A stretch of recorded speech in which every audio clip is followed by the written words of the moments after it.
I've always loved the forest. It's ancient, almost alive in its own way, with gnarled oaks and towering pines that seem to whisper secrets to those willing to listen. For as long as I can remember, I've been a mushroom picker. It's a humble trade, one that doesn't make you rich, but it gives you a reason to wake up early, breathe the crisp morning air, and lose yourself in the kind of silence only nature can offer. The village I live in is small, tucked between rolling hills and the edge of that forest. Everyone knows each other, and most of them think I'm a bit odd, spending so much time alone in the woods. But I've always found solace out there, especially in the misty hours of dawn when the world feels untouched and ancient. The solitude isn't just peaceful, it's grounding. But last week, something changed. I first noticed it on a cloudy afternoon, the kind where the sunlight filters weakly through the canopy and everything feels dimmer than it should. I was in my usual spot, a clearing dotted with mossy logs and hidden patches of chanterelles, when I felt it, an uneasy sensation of being watched.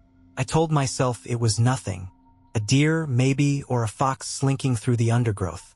But when I glanced up, I saw him, a man. He stood about 30 yards away, partially hidden behind a tree. His face was obscured by the shadows, but I could see enough to know he was staring directly at me. He didn't move, didn't say a word, just stood there like some kind of statue carved out of the forest itself. I called out, "Hello? Can I help you?" No response. The wind rustled the leaves, and the trees creaked, but the man stayed motionless. I felt a chill creep down my spine. I wasn't used to seeing anyone out here. This part of the forest wasn't exactly a popular spot. Most villagers stayed on the marked trails or near the edge of the woods, but I preferred to wander deeper, where the land grew wilder and the mushrooms were plentiful. I tried again. "You're on private land. Are you lost?" Still nothing. Unnerved, I packed up my basket and started heading back toward the village. As I walked, I kept glancing over my shoulder, half expecting him to follow me, but he didn't. At least not that I could see. But the feeling of being watched lingered, like a weight pressing between my shoulder blades. That night, as I sat by the fire with a mug of tea, I couldn't stop thinking about him. His stillness, the way the shadows seemed to cling to him, as if the forest itself didn't want to let him go. I told myself it was nothing, just some oddball hiker, curious or lost. But deep down, I wasn't so sure. The next morning, I decided to go back. Curiosity got the better of me, or maybe it was pride. My forest had always been a place of peace, and I wasn't about to let some stranger ruin that. The next morning was colder than usual. A thin mist clung to the ground, curling around the trees like pale fingers. I strapped on my boots, grabbed my woven basket, and headed back into the forest. I told myself I was just going to pick mushrooms, like always, but I knew I was looking for him. The forest was quieter that day. No birdsong, no rustling in the undergrowth. Just the soft crunch of leaves under my boots. It was as if the woods were holding their breath. I went deeper than usual, past the familiar groves and mossy stones, to a part of the forest I hadn't visited in months. The trees were thicker here, older. Their twisted limbs nodded overhead, blocking out most of the light. Felt darker than it should have been. I hadn't seen any mushrooms yet when I noticed him again. Closer this time. He was standing behind a crooked birch tree, maybe 20 yards away. Same posture, still silent. But now I could make out more details. His clothes were wrong. Old-fashioned, like something out of a faded photograph. A dark, tattered coat that hung too loosely on him, and his skin. It looked pale, almost gray like damp stone. His face was still hard to see, shadowed, but I swear his eyes didn't blink, didn't even move. I didn't call out this time. My mouth was too dry. Instead, I turned around and walked, steady, careful steps. Not running, not yet, but my heart was pounding in my chest, and I could feel sweat prickling the back of my neck despite the cold. I told myself to stay calm. Maybe he was just some recluse, someone who lived off the land. But no one from the village would dress like that, and no one in their right mind would stand so still for so long. When I finally broke through the tree line and saw the distant rooftops of the village, I felt some of the tension ease. But even as I walked home, the trees seemed to lean closer behind me, as if they were watching too. That night, I bolted the door. I barely slept. Every creak of the house, every groan of the wind against the walls set me on edge. I even thought I heard footsteps outside once, crunching in the leaves near my window. But when I peered through the curtains, there was nothing. Just darkness and the faint outlines of trees. The next few days I avoided the forest, told myself I was just being cautious. But the unease followed me, creeping into every quiet moment. And then, 2 nights later, I found something on my doorstep. A mushroom, not one I had picked, not one from around here. It was black, twisted, like it had been burned, but without any scent of smoke. Just sitting there on the wood, as if placed carefully. Waiting. That's when I realized something terrifying. I hadn't brought anything out of the forest, but something had followed me. I stared at the black mushroom on my doorstep for what felt like hours. Its shriveled cap was gnarled and cracked, as if it had rotted and dried at the same time. I didn't recognize the species, and I know mushrooms. That's what unsettled me most. It wasn't from here. I didn't touch it. I didn't even want to get close. Eventually, I grabbed the broom by the door and nudged it off the step. It landed in the dirt with a soft thud, and I buried it under a pile of leaves at the edge of the yard. But that didn't feel like enough. I spent the rest of the day checking every lock, every window. My cottage had always felt safe, nestled at the edge of the village, but now the walls seemed too thin, the woods too close, and the forest was so quiet. That night, the fog rolled in thick, swallowing the village whole. It crept up from the ground like smoke, curling between trees and seeping into every crack. I couldn't see past my own fence. The moon was just a smudge behind the clouds. I told myself to sleep, but sleep wouldn't come. Somewhere past midnight, I heard it. Footsteps in the leaves. I sat up in bed, holding my breath. The sound came again, slow and deliberate, just beyond my window. I slipped out of bed and crept to the window, pulling the curtain back just an inch. Nothing, just fog and dark. But the footsteps kept coming. Closer. Then they stopped. Right outside. I strained to hear, my ears pounding with my heartbeat. The silence stretched on until it felt unbearable. And then, a long, slow scrape against the window pane. Not a knock. Not fingers. Something harder.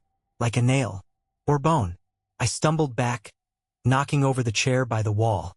The noise must have startled whatever was out there because the scraping stopped. I didn't move. I didn't breathe. Minutes passed. Maybe hours. I don't know. Eventually, I worked up the nerve to peek again. There was a mark on the glass. 3 thin, parallel scratches trailing downward. By morning, they were still there. I didn't leave the house that day. Couldn't. The fog didn't lift until late afternoon, and even then, the woods looked darker than they should have been. Heavier, somehow. But when I finally stepped outside, I noticed something else. More mushrooms. Not just one this time. A line of them. Small, black, twisted things, leading from my doorstep back toward the forest. Like breadcrumbs, inviting me in, or leading something out. I stared at that line of black mushrooms snaking from my doorstep into the fog-thick forest. They weren't natural, couldn't be. No mushroom grows like that in a perfect, deliberate path. I should have stayed inside, locked the door, waited for the fog to clear and pretended none of this was happening. But that's not what I did. I grabbed my old woodcutting axe from the shed. The handle was worn smooth from years of use, and the blade was a little dull, but it was better than nothing. I told myself it was for comfort, but holding it in my hands felt like the only real protection I had. Then I followed the mushrooms. The trail wound through the trees, deeper than I'd ever gone, past the familiar clearings and the mossy rocks, into parts of the forest that felt untouched, like no one had walked there in 100 years.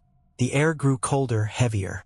The trees leaned in close, their gnarled branches clawing at each other. And the silence. Not even the rustle of leaves or distant birdsong. Just my own footsteps crunching over dead leaves, and something else. A whisper. At first, I thought it was the wind threading through the branches. But it wasn't. It was words. Soft, broken words. Spoken too low to understand, but too human to ignore. I stopped walking. Held my breath. The whispers stopped too. And then I heard it. A second set of footsteps. Slow. Careful. Behind me. I spun around, raising the axe, but there was nothing there. Just the trees and the thickening fog. But I knew I wasn't alone. He was there, watching, closer than before. I didn't run. I don't know why. Maybe it was pride, or maybe I was too scared to move. So I kept walking, gripping the axe tighter. The mushroom trail led me to a clearing I'd never seen before. The ground here was black, the soil damp and rotten, and in the center stood something that shouldn't have been there. A figure, not the man. A wooden effigy. It was crudely built, lashed together with twine and strips of animal hide. Its head was a hollowed-out log, carved with deep, jagged slits for eyes and a gaping mouth. From its mouth hung more of those black mushrooms, sprouting and writhing like worms. At its feet, half buried in the dirt, was something even worse. Bones. Small ones. Animal, maybe, but some didn't look like they belonged to any creature I knew. And then I saw something glinting near the effigy's base.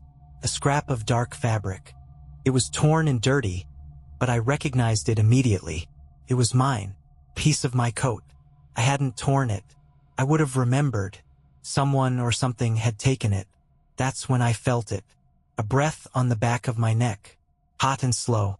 I turned, swinging the axe wildly, but the blade cut through nothing but fog. And yet, I swear I heard it. A low, rasping chuckle. Not from far off. Right beside me. The chuckle faded into the trees, swallowed by the fog, but the sound lingered in my head. Low and breathless, like air wheezing through rotted lungs. I was no longer alone in the clearing. I knew that. The axe felt heavier in my hands, slick with sweat. I backed away from the effigy, eyes darting between the trees. Every shadow felt like it could shift. Every twist of fog could hide something standing just out of sight. Then I saw him, not far this time, closer than ever. He was standing at the edge of the clearing, half shrouded in mist. The same ragged coat hung off his thin frame, the same stillness that didn't feel human. But now his face, God, his face was clear. It wasn't a face at all. It was hollow, a dark, empty void where his features should have been. Like someone had carved out his face and left nothing behind. But there were eyes. Deep inside that emptiness, two pale orbs glowed faintly, fixed on me. I couldn't move, couldn't breathe. Then he lifted his hand, slow, deliberate, and pointed at me. It wasn't a threat. It was a promise. The trees around him seemed to breathe, swaying without wind. Shadows peeled off the trunks and slithered toward me, low to the ground, curling like smoke. I ran, blindly. Branches tore at my clothes, roots clawed at my boots, but I didn't stop. The forest closed in, darker, heavier, as if it wanted to keep me there. And behind me I could hear it. Footsteps, but they didn't sound right. Not the solid crunch of leaves. No, they sounded wet, like something dragging itself forward, limbs too loose, too broken. I didn't dare look back. The trees thinned suddenly, and I burst out onto a familiar trail, gasping for air. I recognized it, one of the old logging paths that led back toward the village. I didn't stop running until I saw the first flicker of candlelight in a window. When I finally slammed the door of my cottage shut and bolted it, I slid to the floor, shaking. But the worst part wasn't the run. It wasn't even the hollow man. It was what I saw on my kitchen table. Another mushroom, black, twisted, and beside it something far worse. A small bundle of twigs, tied with a strip of dark fabric. My fabric. And inside the bundle, tangled in the twigs, a lock of my hair. My breath caught in my throat. The bundle sat on the table like it had always belonged there. The black mushroom beside it seemed to pulse in the dim light, as if it were still alive, still growing. But the hair, that was what made my stomach twist. It was mine. I didn't need to touch it to know. I staggered back, gripping the axe so tightly my knuckles turned white. I hadn't left the door unlocked. I know I hadn't. Something had been inside.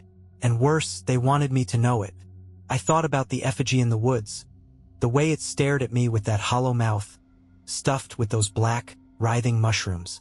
I thought about the figure in the trees, the way he had pointed at me like a hunter marking prey. This wasn't random. This was ritual. A mark. I had been chosen for something. Or cursed. I didn't sleep that night. I sat by the door, axe in hand, every candle in the house lit, though the flickering flames cast more shadows than they chased away. Every creak of the walls, every groan of the wind made me flinch. But nothing came. Not that night. The next morning, I went into the village. I hadn't spoken to anyone in days, and when the other villagers saw me, they looked at me like I'd crawled out of a grave. Pale, shaking, eyes sunken from lack of sleep. Old Marta was the first to approach me. "You look like death, boy. What's haunting you?" Her voice was rough, but not unkind. I hesitated. I didn't want to sound insane, but part of me needed to tell someone. So I did. Not everything, just pieces. The man in the woods. The feeling of being followed. The strange mushrooms. I didn't tell her about the hair. Her face darkened when I mentioned the effigy. "You need to stay out of that forest," she said, voice low. "There are old things in those woods. Things that don't like to be seen." I almost laughed. Old village superstitions. Ghost stories for children. But something about her expression stopped me. "What kind of things?" I asked. She hesitated, glancing around as if afraid of being overheard. "There's old talk about the hollow man," she whispered. "A spirit, a curse, I don't know. They say he watches from the trees. Marks those who wander too far, too deep. Once he chooses you, he doesn't stop." Her eyes met mine. "And he never comes alone." A cold weight settled in my chest. I wanted to ask more, but she backed away, muttering something under her breath. A prayer, maybe. The others wouldn't even look at me. By the time I got back home, the sky was already darkening. And waiting on my doorstep, another bundle. But this one was different. It wasn't twigs this time. It was small bones, tied with a strip of my shirt. And nestled among the bones was a tooth. A human tooth. I touched my tongue to the back of my teeth, suddenly unsure if they were all still there. That's when I realized it wasn't about scaring me anymore. It was a message. Piece by piece, they were taking me apart. I didn't pick up the bundle. Couldn't. It sat there on the doorstep, the small bones tangled together with fabric that had been torn from my own clothes. And the tooth, God, that tooth, gleamed dully in the fading light. Not old. Not yellowed. Fresh. The air around me felt heavier, thicker, like the woods were breathing in, waiting for me to make a move. I kicked the bundle off the step, watching it tumble into the dirt. But it didn't fall apart. It stayed tied, perfectly knotted, like it was holding itself together. That night, I didn't light any candles. I sat in the dark with the axe across my knees, watching the door, the windows. I thought maybe if I didn't show fear, it wouldn't come back. But fear wasn't the point anymore. They wanted me to know I wasn't safe anywhere. The walls of my cottage felt thinner with every passing hour. Shadows stretched too far, crept too close. Every groan of the wood felt deliberate, like something pressing against it from the outside. And the whispers started again. Soft at first, like the rustling of dry leaves. Then clearer. "Come back. You belong to us now." Voices, but not human. They slithered under the floorboards, slipped through the cracks in the walls. And then something new, a scraping sound, from the roof, slow dragging, like nails or bones scratching across the shingles. I stared at the ceiling, frozen, listening. The scraping moved across the roof toward the side of the house, then above the window. Then it stopped. Silence. Until, on the window, I didn't want to look, but I did. There, on the other side of the glass, was a hand. Thin, gray, fingers too long, splayed against the window pane. The nails, or what should have been nails, were sharp, splintered points. And behind it, deeper in the dark, two pale eyes stared back at me. Not glowing, just reflecting, watching, waiting. I didn't move. Neither did it. We sat there, locked in that moment, until the hand slowly slid down the glass, leaving a faint trail of something dark and sticky. Then it was gone. I didn't sleep. By morning, I made a choice. I had to leave, run. I threw what I could into a bag. Some food, a knife, anything I could grab. I didn't care where I went, as long as it was away from here. The village was quiet when I passed through. The fog hadn't lifted. No one was outside. No one saw me leave. I took the old logging road, the one that led out of the valley. I told myself once I got far enough, once I reached another town, I could breathe again. But the woods didn't end. The trees only grew thicker. The road that should have led out began to twist, curve in ways it never had before. Hours passed, and the sky never brightened. I saw something ahead, a shape on the road. It was me, my own footprints, leading back the way I came. No matter how far I ran, the woods circled back. And then, in the distance, I heard it. Wet, dragging footsteps, closer, and the whispers threading through the trees. No way out. No way out. They were right. I wasn't lost. I was trapped. I stood there, staring at my own footprints in the dirt. They looped back perfectly, like I had been walking in circles for hours. But I hadn't. I knew this road. Every bend, every rise. It should have led me to the next village by now. But it didn't. The forest wouldn't let me leave. The whispers grew louder, weaving through the trees like smoke. No way out. Stay with us. We are waiting. I tightened my grip on the axe, but it felt like a toy in my hands now. What good was it against something that could twist the world around me? I needed to think. I needed to stop running. So I listened. The footsteps were closer now, dragging and wet, pacing just beyond the tree line. I couldn't see him, but I knew it was him. The hollow man. He didn't rush. He didn't need to.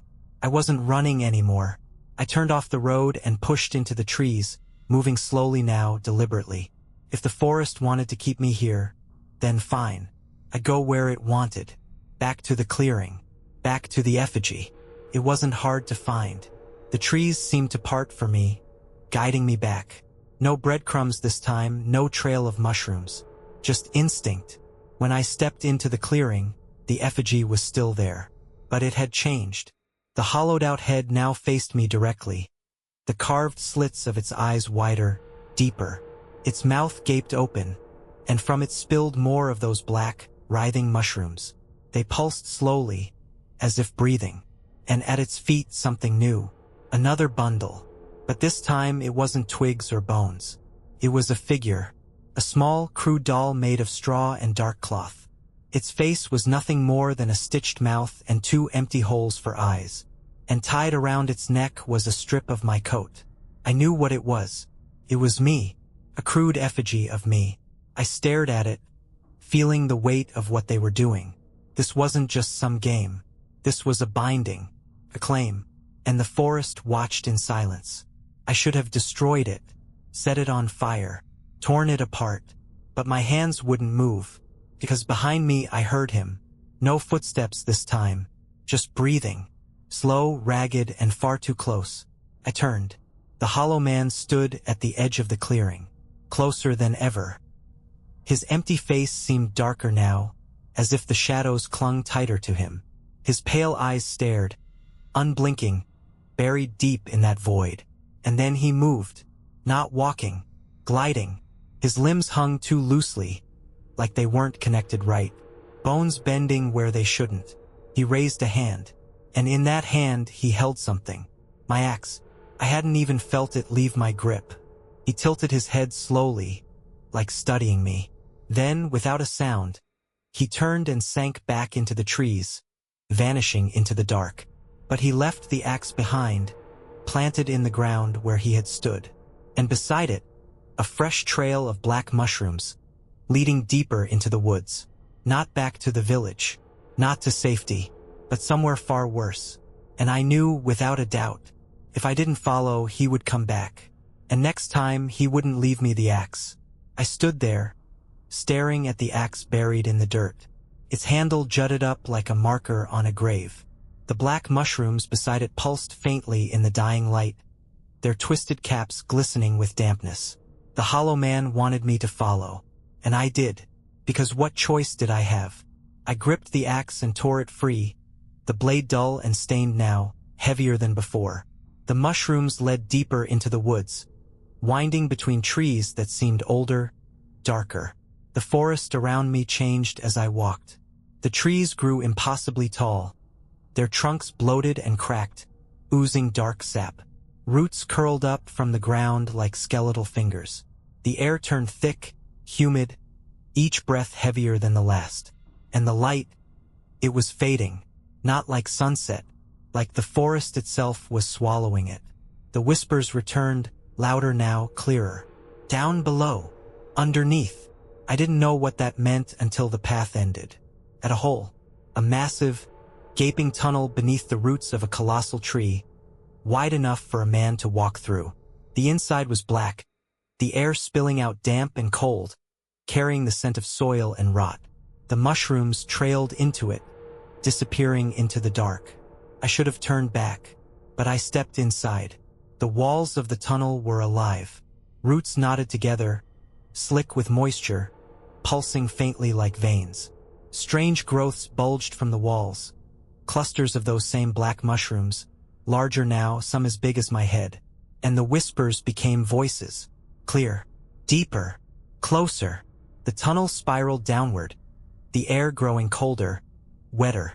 My boots sloshed through mud and something thicker. Then I began to hear something else. Breathing, not mine.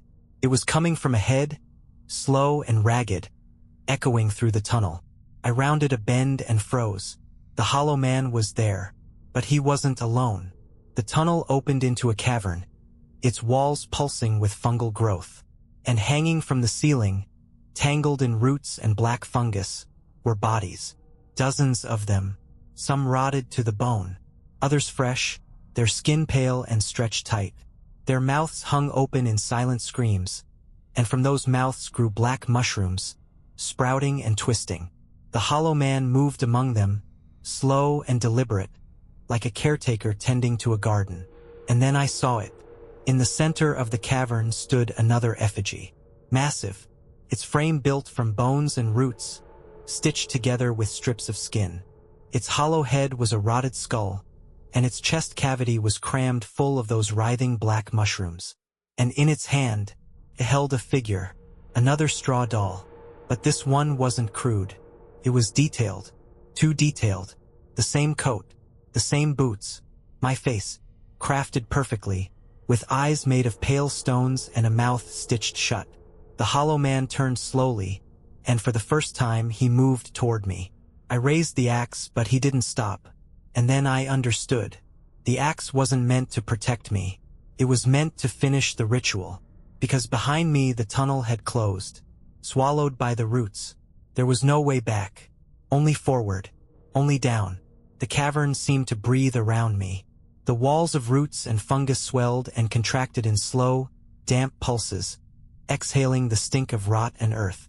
The hollow man moved closer, slow but certain, like a spider inching toward a fly tangled in its web. The axe in my hand felt heavier with every breath, dragging me down. It wasn't a weapon. Not anymore. It was an offering. I looked at the effigy, the grotesque, towering figure with my perfect likeness cradled in its skeletal hand. Its stitched mouth seemed to quiver, and in that moment, I felt something inside me shift. A pull, not physical, deeper, like threads tightening around me, winding through my flesh. I understood then. The hollow man wasn't here to kill me. He was here to change me, to make me part of this place, like the bodies hanging above, like the effigy, like him. No, the word barely escaped my throat, ragged and hollow, but saying it made it real. I wasn't going to be part of this. I gripped the axe tighter and ran. Not at him, but at the effigy. The hollow man didn't move to stop me. He only watched, as if this too was part of the ritual. I swung the axe with every ounce of strength left in me, burying the blade into the effigy's chest, into the nest of writhing black mushrooms. The effect was instant. A deep, Guttural groans shuddered through the cavern. The roots trembled, walls cracking and bleeding dark sap. The mushrooms shriveled and screamed. Actually screamed. A high, keening wail that echoed in my skull. The hollow man staggered, his form flickering like smoke caught in a breeze. I tore the axe free and struck again, hacking into the effigy, tearing through fungus and bone. With every strike, the cavern trembled, the bodies above twitching violently, as if trying to wake from a nightmare. And then, it split open. The effigy cracked down the middle, spilling its rotten core. The figure of me, the straw doll, fell to the ground, broken. The threads tightened in my chest, pulled taut, then snapped. The hollow man let out a sound I can barely describe. Not a scream, not a roar, something ancient, wrong. And then he began to unravel.